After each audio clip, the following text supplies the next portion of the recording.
What's up, YouTube? It's time to talk some more about some more thoughts that are flying through my head. Of course, the way that I do my videos is always unedited and in raw footage, so you get me raw and uncut, and you get my thoughts as they appear.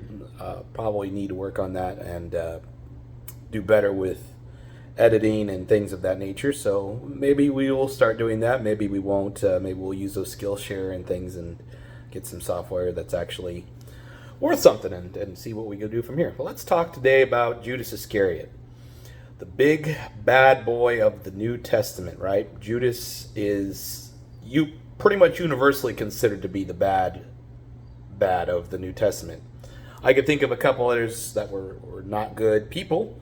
The Sadducees and the Pharisees were often considered to be bad in the New Testament and were, but they were religious folks, which, translates into today. And so let's talk about Judas. Like, Judas Iscariot, for some of you who don't know, hopefully most of you know at least some of the story of it, but basically Judas was one of Jesus' 12 disciples, meaning that at some point Jesus chose him to follow him for years of his life. Now, my mind is not as intimate with the knowledge of how long Jesus' physical ministry was on earth. I believe most estimates put him around 33 years of age, and I believe he did about 3 to 4 years of ministry in his 33-year life. If my memory is serving me correctly, and you may correct me in the comments if that is wrong, or please provide sources, of course, but you can correct me in the comments if that's wrong. Regardless, the fact is that Jesus did choose Judas at one point to follow him. And so my thought, of course, is that if he chose Judas, he had to know, like everybody in the Bible, most Christians believe that God to be an omniscient being. He had to know that Judas would betray him, and yet he chose him anyway. So the point to which I'm going to kind of focus on is why. Like, why on earth would he choose someone to follow him that he knew would eventually betray him, and eventually be, someone that to be hated, and become a name associated as traitors like Benedict Arnold or other traitorous, people in your life, people that you can't trust, like Jack the Ripper, people that you do trust at one point but don't trust, and their name literally gets associated with the word traitor. And Judas is, by and large, probably the most famous traitor that anybody can think of.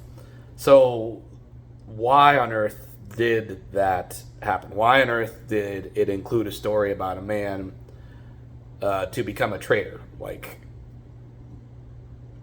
my argument kind of against this is that the Sadducees and Pharisees, which always were the bad associated crowd, the religious folks, they would have killed Jesus anyway, like regardless. Like, Judas just told them where he was and sold, apparently, he gave the 30 pieces of silver, and he told the Pharisees where Jesus was, which honestly, when I think about it now, doesn't make a lot of sense. Like, they were going to kill him anyway. That had to happen in order for salvation to come into the world. There had to be bad guys that would eventually kill Jesus in order for Jesus to become the sacrifice necessary to save the world from his dad's rules, to save himself, to save humanity from himself and the rules that he created, which is not the point of what I want to talk about. But Judas was close to Jesus, like followed him for years of his life, like gave up years of life to a person just because he said, follow me, as we kind of would imagine. I don't believe the story of how Judas came to follow Jesus is shared in the Bible. I know a couple people where he just basically just said, come up and follow me. Or he took a couple of disciples from John the Baptist, as John told, his purpose was done after he baptized Jesus. He said, hey, go follow that guy. He's the real deal. You need to follow him. But I don't think Judas was ever divulged as to how he became a follower of Jesus. Like, we know that he carried the bag, is what is kind of mentioned in the Bible. At least the King James Version is what I was raised on. And so most of the times when I use a biblical reference or recalling something in my mind from my days of studying the Bible and from my days of going to church and from my days of going to pastor school and in college, Bible college, all those times, Judas was the keeper of the bag, which means he had access and control of the money. It's mentioned this when he's talking about the woman who washes Jesus' feet with her hair, and the ointment, the very precious ointment, which basically was a box of perfume that very few people could afford back in those days, and they would use it for burials only, pretty much. So they would wait for someone to die, and then they would use this very expensive ointment to embalm them, and the message, of course, is that she was, crying and using white, cleaning Jesus' feet with her hair to illustrate he was born, when he's going to die. She was doing that before, and if you pick up on context clues, I guess it's kind of a foreshadowing thing. If you like reading the Bible as sort of a novel or sort of not, sacred book, if you just look at it from a literary context as a piece of literature, it's kind of telling that she's doing this, and you have to know more than what the Bible says, because you wouldn't necessarily think a box of perfume or anything means anything. In our day and age, perfume is fairly, it's a pretty common thing. Like, we use deodorant, or at least you should. There's perfume in your soap. There's perfume in a lot of things, and it's pretty common to get your hands on perfume. So it's not anything by which people these days put any stock in as far as being precious or valuable. It's something that's literally used with air fresheners. We put them in our cars. We put them in, perfume is abundant. It's a very easy to access resource, and not one at all that's precious or anything that's associated with care and respect that it was in the Bible time, or at least as I was taught to believe, and or probably has some basis in truth. So Judas, we found out because Judas got mad at the woman, and she said, we should have sold that box of perfume. And Jesus looked at him and said, "Hey, the poor you have with you all the time, but me you don't have always." Of course, putting importance on himself rather than the poor and things, which is kind of an example that ironically kind of works against Jesus, in that he didn't necessarily say to sell it and give to other people, as he said to that you won't always have me with you. So I can get a little bit of how some televangelists and mega pastors would believe that that teaching as a biblical principle, like, you're not always going to have me as a televangelist or me as a pastor, so don't necessarily use it to feed the poor or the hungry, which is your basic duties, which is to the two commandments that kind of Jesus commanded is to, help the widows and to love the fatherless, right? People who don't have fathers, so adopted children, which is good. I'm not going to say it's a bad thing. Like, it can go further than that. If I was just writing a list of rules down of how to treat people, I would say everybody. You should treat everybody nicely and treat everybody the way you want to treat people, which Jesus did in another chapter or verse, where he said, "Treat others as do unto others as you would have done unto you." So the golden rule, which most religions have some semblance of the golden rule, which is do unto others. If you don't like what what someone doing that to you, then don't do that to others. It's a rule I teach my children. It's a rule we teach everybody. It's a universally, it's usually a pretty good rule. Universally, I mean, there are some flaws in it, and my brain isn't picking up on reasons why those are a problem right now. But the lack thereof is that Judas held the bag. He was the one, and a lot of pastors would paint him as greedy because he wanted that money for himself, because he was the one in control. So, he was being shady kind of behind Jesus' back, which, again, if Jesus is omnipotent or on powerful, and even though he's in the body of man, like, he had to have known. So that's kind of like thing. How is he with God and how is he man? Like, if he's man, then he wouldn't know that Judas was, if he was just growing up as a man, then he wouldn't know these things, because you'd have to have God powers to know that Judas would betray him. You'd have to have the ability of God. So it's kind of getting off topic here, but it is interesting to think about now that the thought has crossed my mind that how could he have his powers of godhood, set aside and still be God, is as necessary as required? Did he put him on right before he was crucified, and then that was atonement is sufficient? But as a man, I guess he didn't know that Judas was the bad guy in his life, and so, as a normal human would be, like, he doesn't know how the story ends, so how could he know that Judas would betray him? And maybe he's just treating Judas as one of his followers. Maybe like Judas is just a normal dude. So it's kind of hinted that Judas is a greedy guy. He wants the money, but those little hints that of Jesus having his godhood, maybe he could put it on and off at will. I don't know.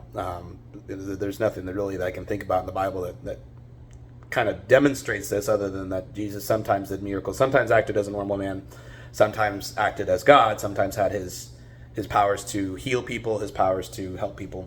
So he had this guy with him, though, for a couple years of his life that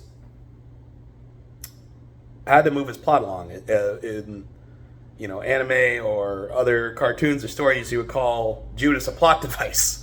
And Judas was a plot device, right? Judas was the one who enacted the betrayal and sold Jesus out for money. Again, kind of confusing as to how that all went about, but I'm not going to put much stock into it right now. We're just going to go with it and go with it. So why didn't Jesus then save Judas? And so we're having this conversation back and forth, and I'm like, maybe I guess God was trying to illustrate that people, even the people closest to the man of God, can't be saved. Maybe they're just too far gone. Maybe they're gone to their wiles. But if Jesus had the power to save Judas, would he have? Would Jesus have saved Judas? Did Jesus want to save Judas? Or was Judas a necessary sacrifice in a long line of necessary sacrifices in order to prove a point about who knows what? About God's power or something of that nature. Judas is in my eyes, is the plot device of the New Testament. He is the one to put the catalysm of the mechanism of Jesus' crucifixion into motion. Like pretty much any of the Gospels that you read, Judas is going to be the bad guy that is going to put that mechanism in motion. Why? Like, was it necessary for Judas to be the one? Would it not have been a better telling of the story? Would it not have been a better story told that Jesus saved everyone that he came in contact with? That everybody, and especially his disciples, the ones that live with him day in, day out, the ones that put their trust in him, literally saw miracles performed every step of the way. Now, granted, Judas wasn't, kind of the end of three, or he wasn't allowed to do some of the things or he didn't do some of the other things that the other disciples did, but like Peter or James or John. But the point remains is that he was a disciple of Christ. Like, he was living with the man for 4 years or more. Again, I'm not positive on that. So why didn't he get saved? Why didn't Judas live the way that he was supposed to, like a good Christian would live? Like, I mean, is Jesus is it predestination? Like, is Jesus' powers, like, why doesn't he just make it good? Why didn't he make Judas into a believer and follower of them, and that followed him all the way up to the crucifixion? And that's kind of going along with it. I believe one of the Gospels has that Judas goes out and afterwards and hangs himself. So Judas would not have known or would not have seen risen Jesus. I assume at that point, since it's still kind of before Jesus had paid for sins, so he would have had to perform the Judaic rituals in order to cover his sin. But betrayal, I assume, is a pretty bad one, and the Bible doesn't mention that he goes and sees the priests, and the priests, which were obviously mobbed up and angry at Jesus and were literally killing him. So, like, even if he went and saw them, they probably wouldn't have been able to help him or wouldn't have accepted his sacrifice, which, again, he didn't have money. Like, he had the money from the disciples, but he didn't have sheep or he didn't have atonement. So how would Judas even made atonement for, to get to heaven? Like, how would that even happen? He didn't see the risen Jesus, and that, like, the people up to that point that hadn't seen the risen Jesus either, or didn't, they just had to have faith, they just had to believe that, like, all the people up to that crucial event that happened 2,000 years ago, that is the crux of most of Christianity. All the people that lived before then, and that, depending on your view of science, depending on, what you believe as far as evolution and things go, like, that could be a lot of people, or it could be even a lot of people, or it could be a lot of people. It's a lot of people regardless of any way you look at it, because of that research at the Ham Museum, where he said, Ham said that was around like anywhere from like 1 billion to like 14 billion people lived on Earth before the flood. That's a lot of people. I know leading up to Jesus's crucifixion, like, Rome was a pretty big empire, China had plenty of people, India had plenty of people, like, the world was pretty full of people even then, relatively speaking. Like, probably around, 20, 30 million or more, or, could be, in the hundreds of millions of people.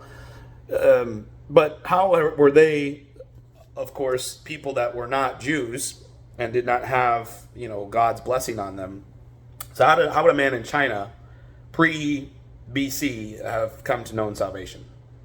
And did they have salvation? Like, obviously, Judaism, like, is fairly popular, but, I could even probably go further, because I don't ever, other than the Mormons, oh boy, there's no record of Jews coming to America. Like, why would they? And the ships that they built around the time of that probably weren't capable of traversing the ocean. I mean, Leif Erikson did it in around 1000 AD, but Jesus was born in the BC period, so there's before the Christ event. So, like, how would the Jews, which, being persecuted and spread throughout the world, how would they have migrated over to America? Like, the Native Americans here are just lost. What about the Indians? What about the Australians? What about Eskimos? What about the people living on the South Pacific Islands, or people even living in parts of the world, like, that just hadn't been reached? How did they atone for the sins that they were committing? Because obviously they had to be committing sins. Everybody's a sinner because of Adam's mistake. So how did they receive atonement, if they could at all? If there was a methodology available, how would they have known about it? Crazy to think about, right? Like, these we're talking about literally millions of people that had no chance. I mean, even now, like, Christianity is not spread throughout the entire world, and even if it has, it's not the version of Christianity that everybody believes it should be, or this or that. So there's a number of contradictions there. Like, even now, like, Christianity does not represent the world's religion. It's not. It's definitely one of the two popular religions of the world, like the most popular, the most prolific religions, but it's not all-encompassing. It definitely does not reach the entire world. So people that, have never heard of Christianity or haven't heard of Islam or things like that, like, how can they be saved? What chance do they have of salvation? So Judas was with the man himself. He was with God himself. If I was writing the story of the Bible, if I was the one making the writing, I would have had Judas be on board with Jesus until, eventually he ends up in Fox's Book of Martyrs, right?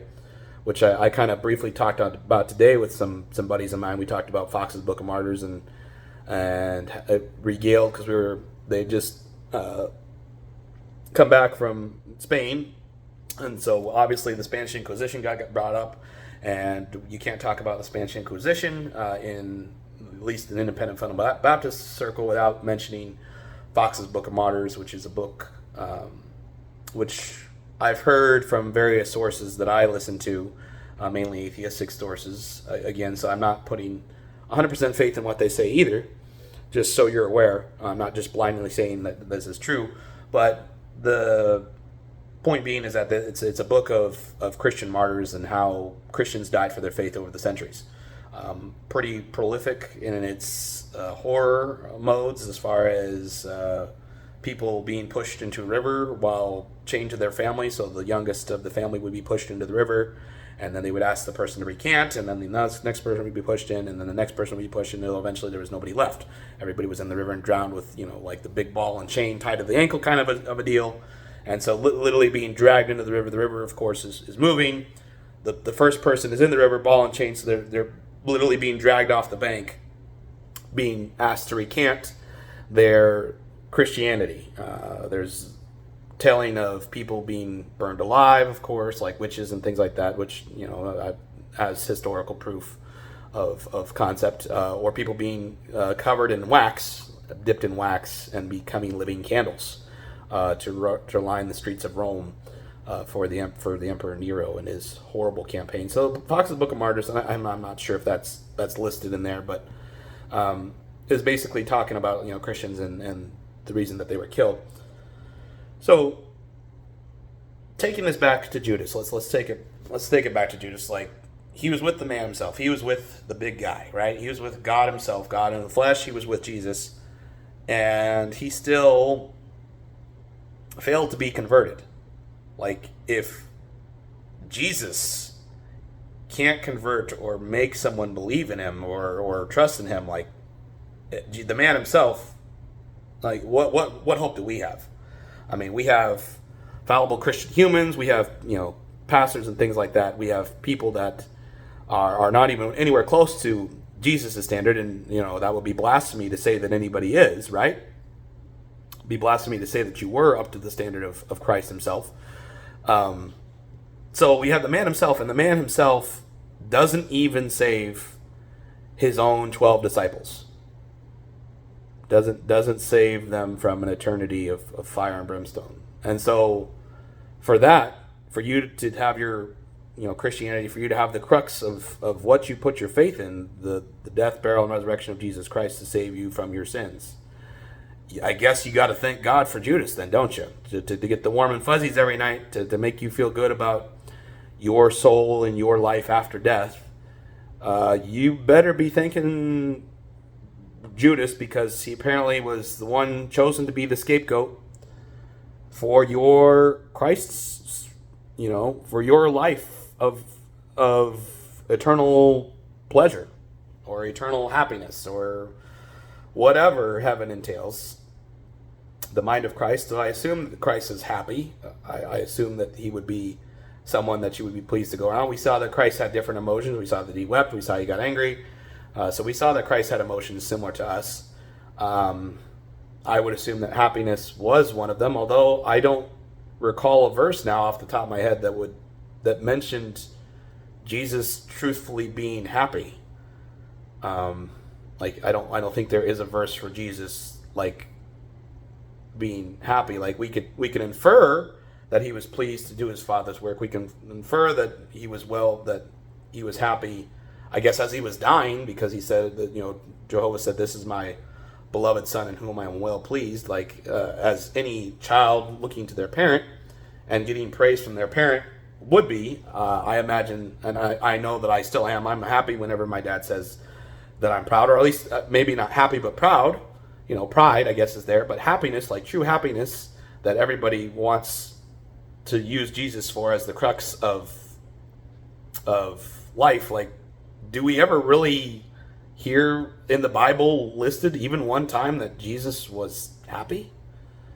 Like, honestly, is there a verse, and I'm hoping someone can fill it in a comment, that it just, without inferment, without process of inferment, that we can relate to it because of us as humans, how we feel. But can you point to a verse in the Bible that said Jesus was happy? Like, legitimately happy? Like, this is how he was. He was a pleasing guy, joyous, his heart leapt, or, some sort of literal documentation of him being happy. Now, again, inferment is that, we saw him sad. John 11:35, Jesus wept. In order to weep, you generally have to be sad, and then to be sad, you have to, you generally, the ending point would be crying or weeping. Weeping being further, and again, I'm not looking into the Greek for this, so don't ask me. I'm not going to do it. But Jesus wept. Like that's the shortest verse in the Bible. It's 2 words. Jesus wept.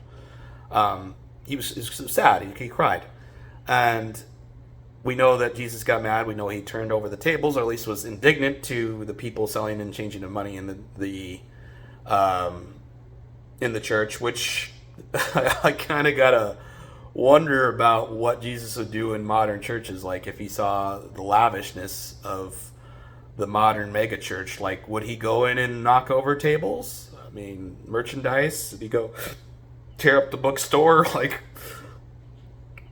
would he tell the pastor to sell the house for money and then feed the poor? Like, or would he just tell the pastor to sell the house and give it to him?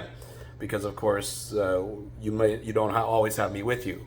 You know, what would Jesus do in the modern church? Would he be happy? Would he be sad? What would he do with it? I mean, if we take Revelations and John, or some of Paul's epistles into account, like Jesus, Paul was mad at the churches, so we would assume. I think through Revelations, it's mentioned that like since one is lukewarm, they spit him out of his mouth. Lukewarm being, I guess, disgust. So maybe Jesus had disgust. So maybe he has the full range of emotions since he was man. But I can't think of one. I can't think of a verse that says that Jesus outright explicitly states Jesus was happy. And if if happiness is the goal, if it's what we long for, it's what we strive for, and I like to be happy. I do. I enjoy happiness. I enjoy making videos. I enjoy going to work, talking to my friends. I enjoy seeing my kids and watching them grow and enjoy and learn life. And, those are all things that I enjoy doing and am happy about. And if that's the goal, but it's never explicitly stated that Jesus is happy, like, we saw him get tired. We know that he took rest. We know he took sabbaticals. And that was always when he was around the normal people. So the kind of debate that I was having with my friend is that, he said liars, thieves, prostitutes, like all the bad people that Jesus helped in the Bible, like those are the people he's hanging around. And I'm like, no, he didn't. Like he spent time with them, yes, but he did not hang around them. They didn't follow him. Like, I mean, if a man healed me, I would probably be wanting to follow that guy for a long time. Like, I mean, what other miracles could he do for me? How else could he help me? Instead of just going about my daily business and living life for myself, I would probably want to follow that guy. But like the point is going back to it is like, was Jesus happy? Like, was he ever explicitly stated to be happy? So is the mind of Christ just nothing? Like, is it just a blank slate of emotions? Like what? I mean, I won't ever claim to know the mind of Christ. Like I can't know that. Nobody can on earth, as far as I'm aware, because of course we generally would deem Christ to be a supernatural being, which is subject to debate. And the reason that most people have a problem with Jesus as a historical figure as opposed to other historical figures is that Jesus did things that historical people that nowadays don't do. So conquering nations like Alexander the Great or Genghis Khan or Napoleon Bonaparte or Hitler, the conquering of nations, like those are things that people these days do, like other events that are listed historically. Like it wouldn't be an impossible thing. Like you tell me, the famous story of George Washington chopping down the cherry tree. I don't know if that actually happened, but it's something that's not outside the realm of possibility for a human to do. Like chopping down a cherry tree is something that people do, for cherry wood and things like that. And so, like, if you told me George Washington, I'm kind of getting off on a tangent here. I'm definitely getting off on a tangent. But if you told me that George Washington chopped down the cherry tree, I have no problem believing you. Like it's not outside the realm of possibility. It's not. But now, if you told me George Washington turned water into wine, I'd have a different, I don't. Probably not. Did George Washington bring people back from the dead? Did George Washington heal the sick? Did George Washington do these things? And so, yeah, I'm going to hold, you don't believe in Zeus. You don't believe in Jason the Argonaut. You don't believe in, like China has some pretty famous legends with like Mulan. Like if you see the new Mulan, that's kind of how they, Mulan to be supernatural. Like you don't believe the story of Mulan. You don't believe the story of Hercules, for the colloquial Greek. It's not the way he was in Greek. He was Heracles, not Hercules, but that's besides the point. You don't believe the story of that Hercules was picking up buildings and like throwing them around. You don't believe that Zeus exists. You don't believe that Thor, historical Thor, like these people are outside of the realm of things. You don't, and for obvious reason, we don't believe these people existed. Like or do supernatural things. Like, those are outside of the realm. And so, like, you don't apply that same scrutiny to Jesus. You believe that he did all the things that are listed in the Bible while they're impossible to do. They don't happen today. They don't. Nobody makes water turn into wine unless it's a magic trick, and that's illusion. Nobody makes people's arms and legs grow back. Nobody heals the blind by just touching them.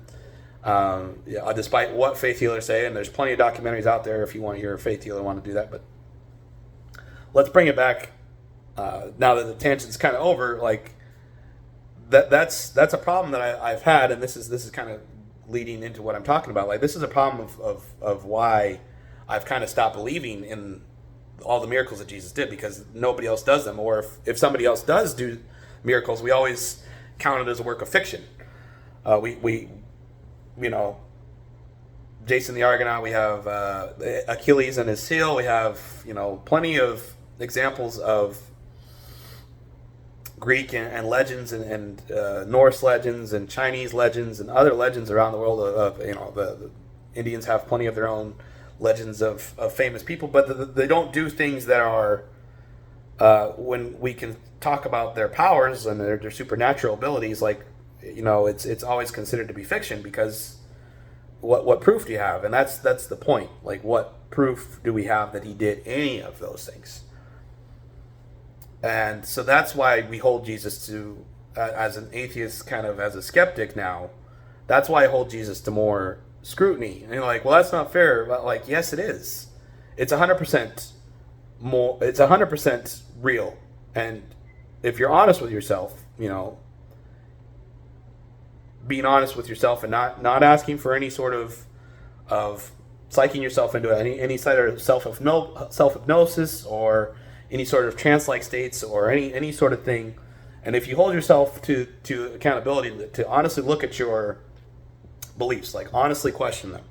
And I do mean everything. I don't hold to even my beliefs about evolution now or the science that goes along with it without a grain of salt. I hold those things in a little bit of doubt as well. But given the fact that I can, listen to people that have read the journals, I can, listen to the scientists themselves, I can generally read their published work, although it generally flies over my head. I don't doubt that they did the experiment and provided the data of which they did. And I don't doubt those things anymore. I don't doubt the legwork of actually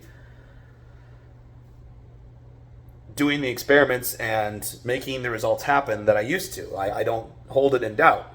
So the Jesus came up, and the problem that I mainly have with Jesus is the historicity of part of it. Like, these are fantastic stories, and that's something I talked about the other time. So let's get back to Judas. Let's talk about it. He didn't save a man that lived with him. He didn't save. So did Jesus love him? What was the point of bringing Judas along for the ride? That's rather, as the ultimate troll, right? In today's vernacular, that's the ultimate troll. Like, he brought a man that he didn't know as a man, but he knew as God that he would be betrayed by this man. And he brought him along for a ride, right? And then just to have him be the plot device. And I kind of, like, for some reason, Yoshi and Mario are jumping in my head, where, Mario jumps off Yoshi to reach the higher ledge. Like, that's the ultimate troll, right? Like, it's the ultimate thing. Like, you followed me around, you did all this, and then at the end, you don't even get to do the things I preached about and talked about. You don't even get to enjoy it. Joke's on you.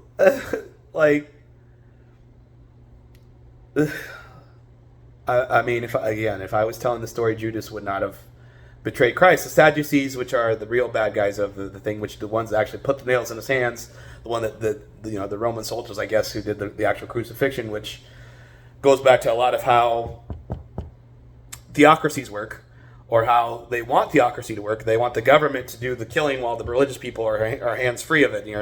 Blood is not in our hands. Our hands are free of this murder. Kind of getting into today's topic, but that's a story for another time. I'll have to write that down for myself real fast as an idea for a talk. But the religious people had washed their hands of it, and they made the government kill people.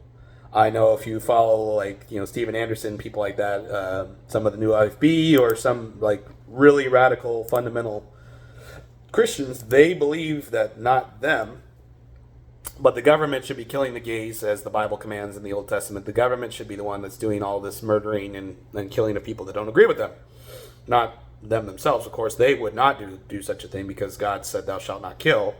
But someone's got to do the job, and someone's got to make them pay for the sins and the crimes, and so it's just kind of a funny thought of the government doing it. So Jesus is the ultimate troll, right? For Judas, this is the ultimate troll. You got all the way up to the crux, crucifixion crux.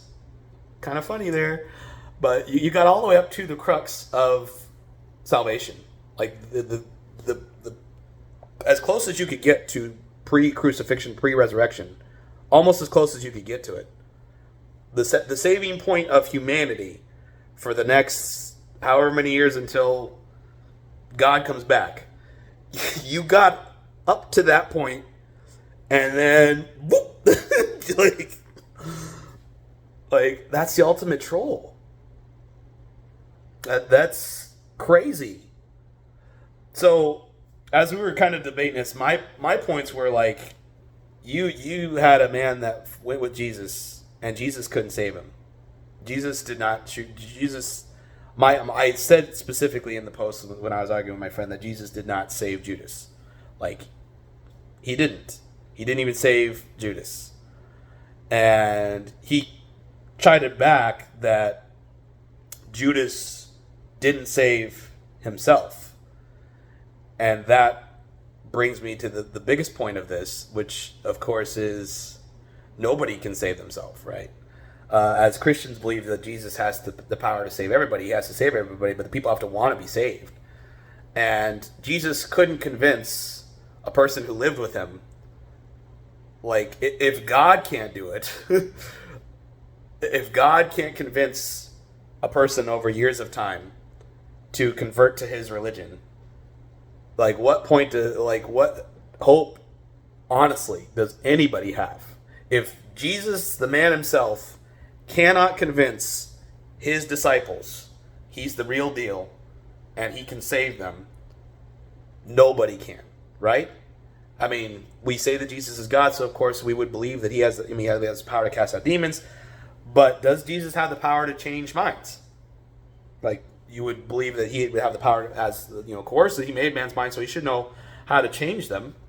He should know what chemicals, what words to speak, what arrangement would be sufficient to change the mind of a measly human, right? Someone who doesn't have those powers, someone who does not have access to the supernatural.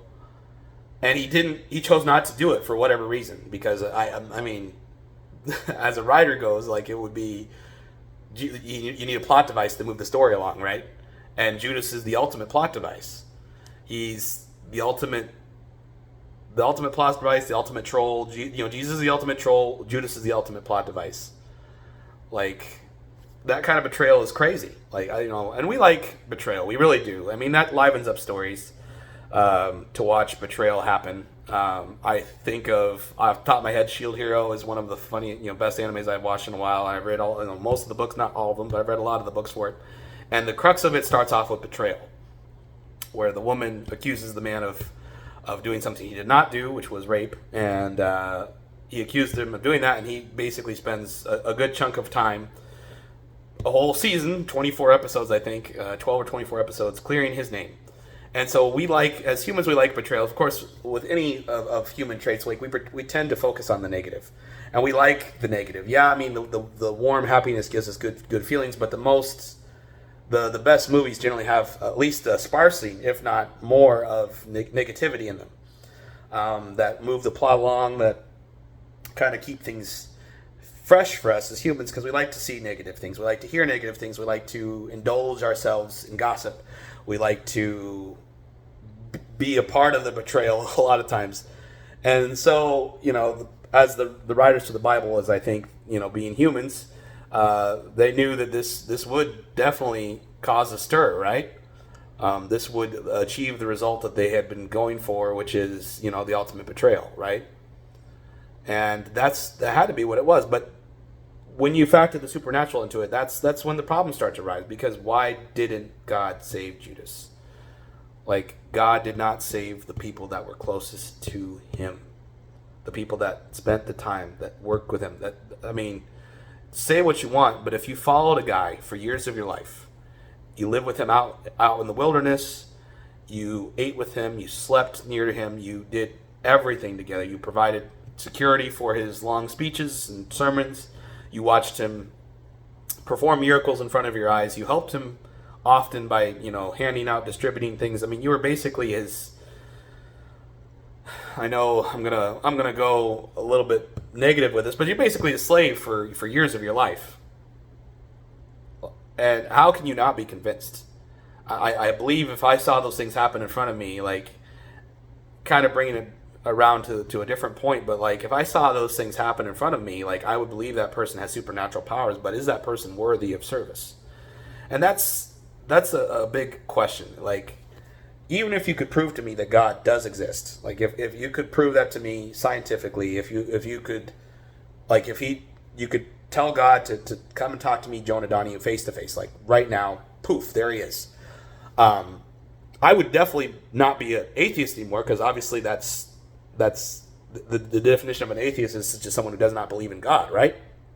Does not believe that God exists, and that the A being anti or just no, as English breaks down, and then theist being like no, theist being God.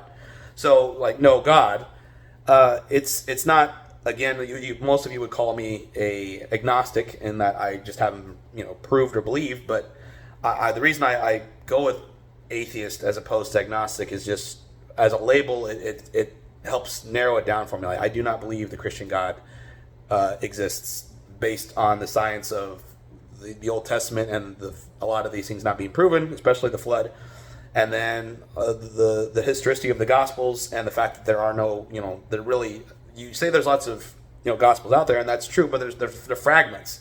They're not page by page. They're not books. So the historicity, they've been changed throughout the centuries. The Bible that we have now, the 1611, King James that my congregation loved, was made in 1611. Like, it's gone through editions. Like, it included, in fact, the Apocrypha, which is no longer included in the versions of the Bible. The Apocrypha, which is more gospel. So even it's been changed from its 1611 edition, which I know did include the Apocrypha, a series of gospels or books or stories or whatever you want to say. But that brings just expanded out further, and you got the whole Bible. Like, again, its historicity calls into question the problems.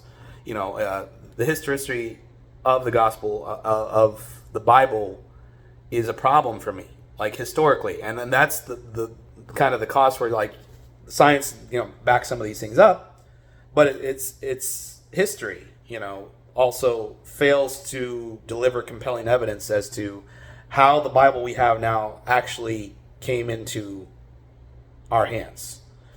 I don't think it would be divinely inspired or divinely brought to us to include all the things, the negative connotations that the Bible has in it about God committing genocide, about even Christ saving us, like those arbitrary rules and sins that we commit so casually. Like, I don't know if I would have said everything is a sin. I don't know, if I was the one writing, like, that's just too much. Like, it's a method of control, and it's so effective that even the Russians use it. I know this is always like communism versus Christianity kind of thing, but the Russians, the majority of, if you Google it right now, the Russian church is a Christian church. Like, our biggest competitor believes in and uses the power of Christianity. Yeah. The most atheistic society, well, not the most, but one of the more atheistic societies is China, and that one is growing and prospering. That's it's under a regime of lacking of personal liberties, but as long as you don't stray outside of that, realm of your personal liberty. I mean, generally you're treated with, similar things that you would be able to do anywhere. Like if most of the wealthy Chinese and people, they just don't talk about their communism, but they're allowed to live lifestyles similar. I mean, I'm talking more about the upper crust of China, but honestly wouldn't be much different than what we live here in America. Now, granted, the poorest of the poor definitely get the brunt of their burdens, but honestly, like it's not. And you're all gonna crucify me in the comments here about communism, but like it's not the worst system, feudalism, caste system. It's similar to that. It has kind of tropes of that, but it's not entirely hopeless, and it's along with religion, it can also be used to control people. While that one's more of a political control as opposed to a religious control, and that's a big point that I've been straying all over the place here, but this is just me talking. And when I learn to edit better and can consolidate thoughts into one thing, these will be a lot shorter. But like, I think the political control and religious control are probably the two most powerful sources of control in the world. Like, honestly, and with these thoughts kind of blowing my head, I'm going to go ahead and end the video here. But it's kind of something to think about, right? If the man himself, if the big God could not save, and I'm choosing the word could not as a matter of choice of words, because he had the knowledge as God to know what would convince Judas to not betray him, right? He had to know how to change the situation into a positive outcome. Why didn't he? Why was he just not crucified did they really need Judas to tell the Sadducees and Pharisees where Jesus was? Not really. I mean, why would he? They didn't really take a mention that Jesus ever went into hiding. So the purpose of Judas' betrayal, which is unclear to me still, and I'm hoping you can clear it up in the comments, like, why did it have to occur at all? Why didn't Judas just serve him like the rest of the disciples were? And as not historically proven, but as, kind of implied, that the disciples went out and, told the story of Christ throughout. Why it was Judas not among them? Then I guess we'd have nothing to talk about. But the tragedy of Judas the Wise, just kidding. The tragedy of Judas's life is that, it's a tragedy. Like, he chose not to be saved. You believe that? That's hard for me to believe, right? Sorry from my friend on Facebook. That's hard for me to believe. You listened to this man for years of your life. Like, you had to have spent some one-on-one time with him, right? Where you were, you're one of 12 people that stay with this dude, that follow him around everywhere. There has to be times, again, if you spend any amount of time with a group of anybody, you will eventually talk to everyone at one point or another, generally. Like, even if it's just for a few things, if you don't like the guy, you're going to talk to him. And that brings it, like, did Jesus not love Judas? Like, was he not treated as equal with the rest of the disciples? Was he not with their, like, what? Judas is the ultimate person. Like, in the face of all of that, he chose not to believe. But did he, though? Like, what was he believe? Like, he heard all the words Jesus said. That's the thing. I'm not sure if he even doubted Jesus was the Son of God, as told and portrayed by the Bible. So, if he believed that Jesus was the Son of God, like, he could have easily saved him from his sins and things like that. And he saw Jesus save people from sins, as the Pharisees and Sadducees called blasphemous. So, crazy thoughts here, but yeah, Judas is the ultimate tragedy of the New Testament. Like, he's the ultimate one to be sad about. would tend to think because of his betrayal of Jesus that he died and went to HE double hockey sticks, that he's burning forever, which is the saddest thing, right? He chose not to save himself, but did he though? Did he choose not to save himself? I don't think so. I think it was demonstrated that he chose not to believe because God wanted to, the writer of the Bible wanted to prove a point, or God wanted to prove a point. Whoever wanted, you call it as you will, but the point, like, why didn't he get saved as well? All right, YouTube, that's enough for now. I said I was going to finish up a few minutes ago, but this is definitely the end of this thought. Hoping more to come, and we'll look into that as we go along. So, till next time.